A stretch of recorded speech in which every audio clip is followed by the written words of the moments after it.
तो प्यारे बच्चों नमस्कार। आज हम लोग दान चैप्टर जो कि सूर्यकांत त्रिपाठी निराला द्वारा आपके कक्षा 9 में काव्य खंड में उपस्थित दान चैप्टर का व्याख्या करेंगे। आइए इसका भी सुंदर सुंदर व्याख्या और काव्यगत सौंदर्य सहित प्रसंग और प्रसंग भी आपको बता देते हैं।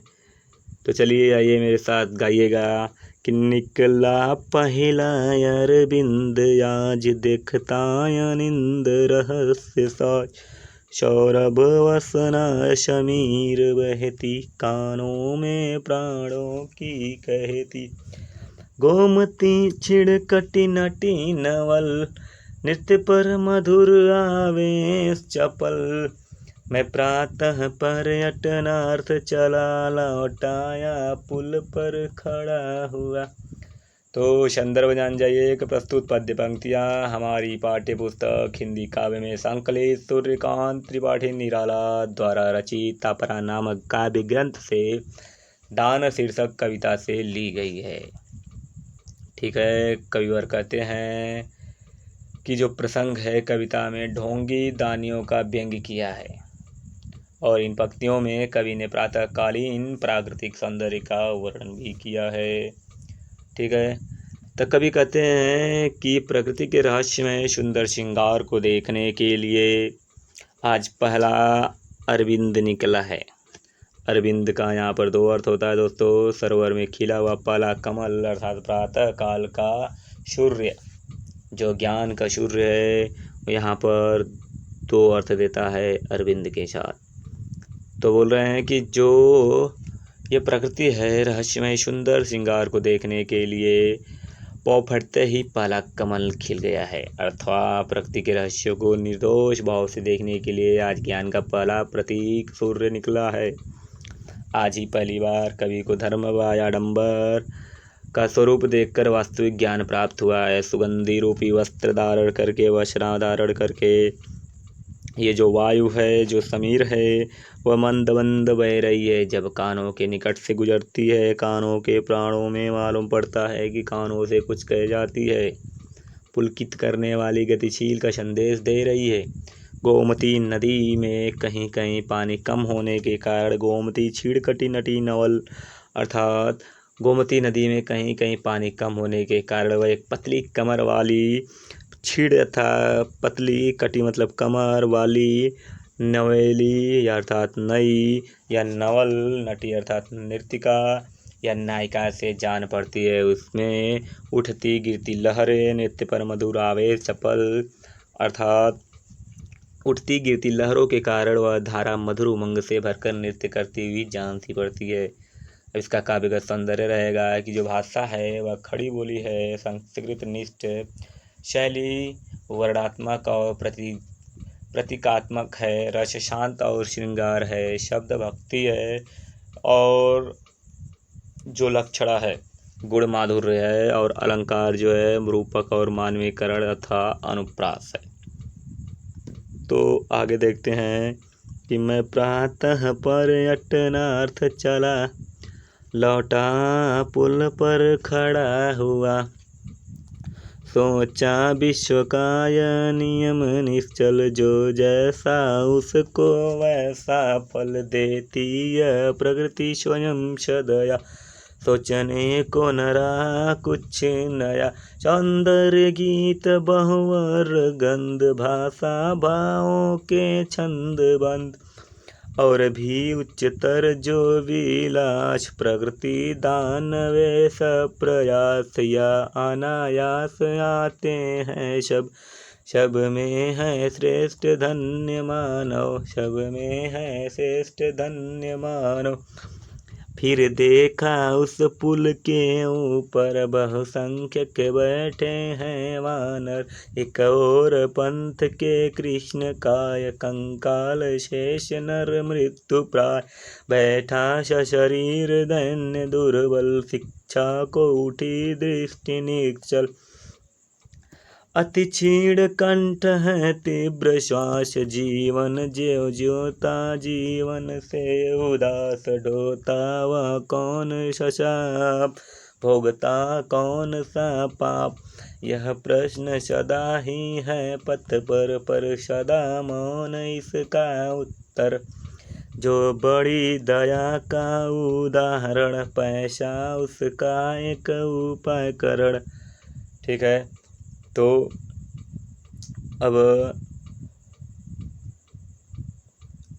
कवि कहते हैं कि मैं प्रातः पर्यटनार्थ अर्थात घूमने के लिए निकलता हूँ। ठीक है, इसमें प्रसंग बताया गया है कि पद्य पंक्तियों में दान का ढोंग करने वाले व्यंग्य किया गया है। कवि ने ऐसे ही एक घटना का चित्रात्मक वर्णन किया है। कवि कहता है कि मैं एक दिन सवेरे गोमती नदी के तट पर घूमने के लिए गया। मैं सुबह सुबह पर्यटनार्थ अर्थात घूमने के लिए निकला और लौट कर आकर पुल पर खड़ा हो गया। वहाँ मैं सोचने लगा कि जो विश्व का नियम है वह निश्चल है। विश्व का जो नियम है वह निश्चल है। इस संसार के सभी नियम अटल हैं। प्रकृति दयाभाव से जो जैसा होता है उसको वैसा फल देती है। फलों का कर्म प्रदान करती है, अर्थात मनुष्य अपने फलों के अनुसार ही फल पाते हैं। अपने कर्मों के अनुसार ही फल पाते हैं। इस प्रकार उनके सोचने के लिए कुछ नया कुछ नवीन नहीं है। ठीक है, प्रति जो जैसा होता है उसे स्वयं वैसा सदया अर्थात उसे फल वैसा दे देती है। इसमें सोचने के लिए कुछ नया नहीं है। ठीक है, बोले कि सौंदर्य गीत और बहुरंग यानी विभिन्न प्रकार के रंग जो होते हैं और जो गंध होता है, भाषा जो होता है, उनके भावों के जो छंदों से बांधना और मनुष्य को प्राप्त करने वाले ऊंचे उच्चतर विलास जो होते हैं, ऊंचे भोग जो होते हैं और कई प्रकार के दान आर्थिक अनेक प्रकृति के दान जो होते हैं। ठीक है, या उनमें परिश्रम से प्राप्त किए सब प्रयास अर्थात परिश्रम से प्राप्त किए इन सब में सबसे जो सबसे श्रेष्ठ है वह धन्य मानव है, दो मनुष्य है, सौभाग्यशाली मनुष्य है। इसमें सबसे श्रेष्ठ फिर निराला जी ने देखा कि गोमती के ऊपर निराला जी ने कि उस पुल अर्थात गोमती पुल के ऊपर बहुसंख्यकों के रूप में वानर बैठे हुए थे और उसी ओर एक रास्ते पर कृष्णकाय अर्थात पतली हड्डियों के ढांचा वाला एक दुबला पतला काले रंग का मृत्युप्राय अर्थात मृत्यु को झेलने वाला सशरीर अर्थात कि एक हड्डियों का ढांचा मात्र एक ऐसा भिखारी दयनीय दुर्बल बैठा हुआ था। वह भिक्षा पाने के लिए अपलक नेत्रों से उसकी ऊपर की ओर देखता था। भिक्षा को उठी दृष्टि निश्चल अर्थात भिक्षा को प्राप्त करने के लिए अपलक अर्थात बिना पलक झपकाए हुए वो ऊपर की ओर देख रहा था।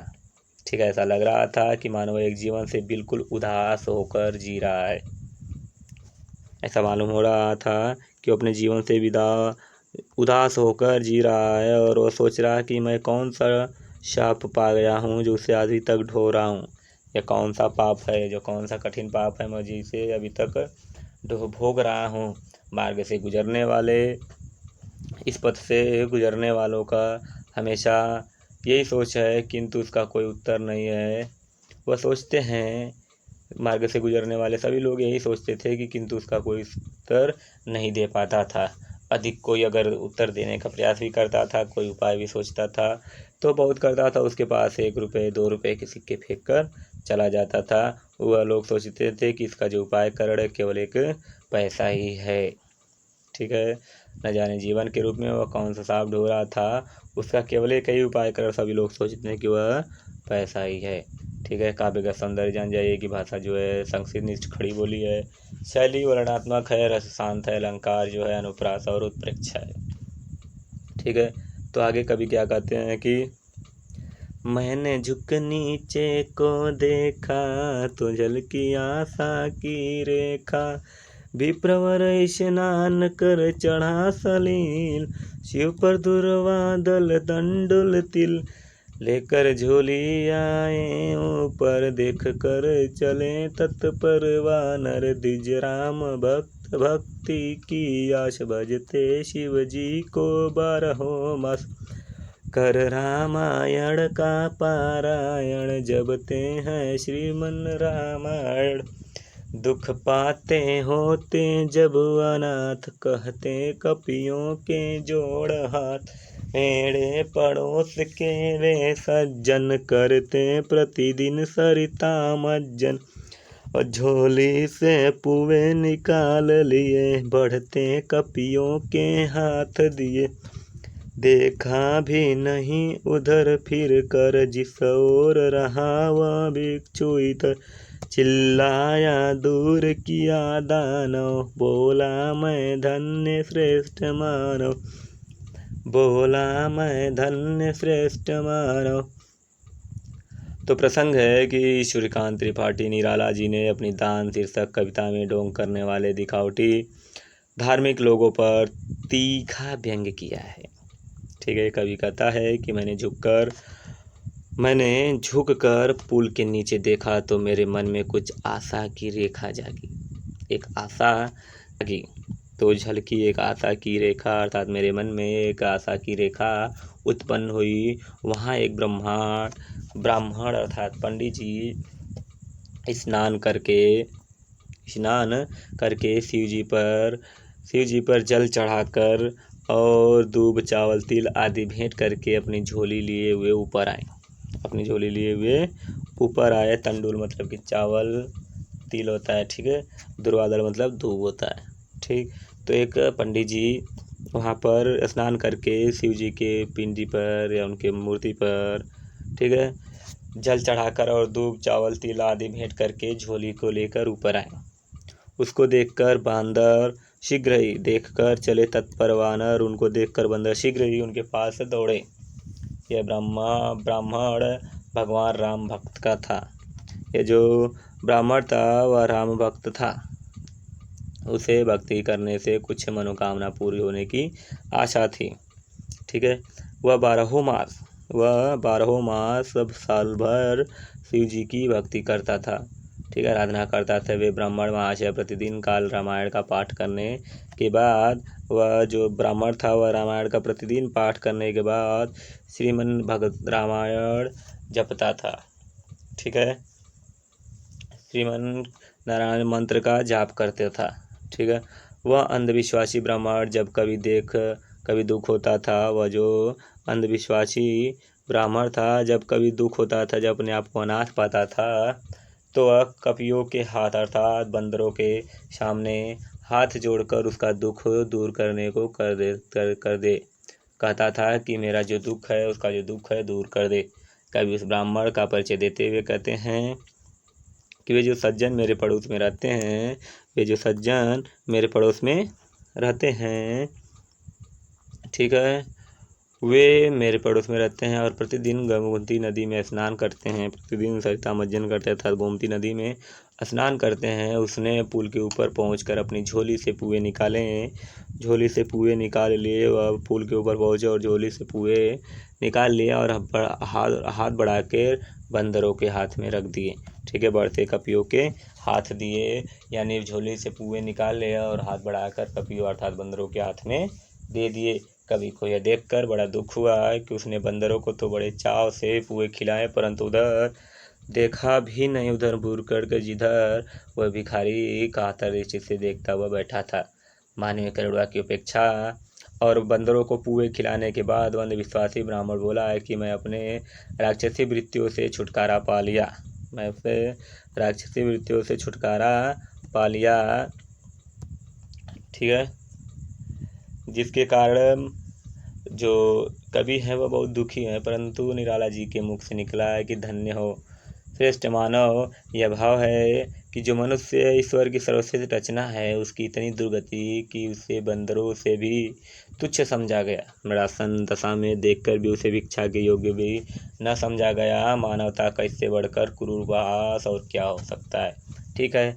तो दान उसे देना चाहिए जो भिक्षु उधर बैठा था, लेकिन जो ब्राह्मण था वह दान उसे न देकर कपियों को बहुत ताव से पुए खिलाने लगा, ठीक है। इसीलिए निराला जी सोचते हैं कि जो मानव है वह श्रेष्ठ है, धन्य है।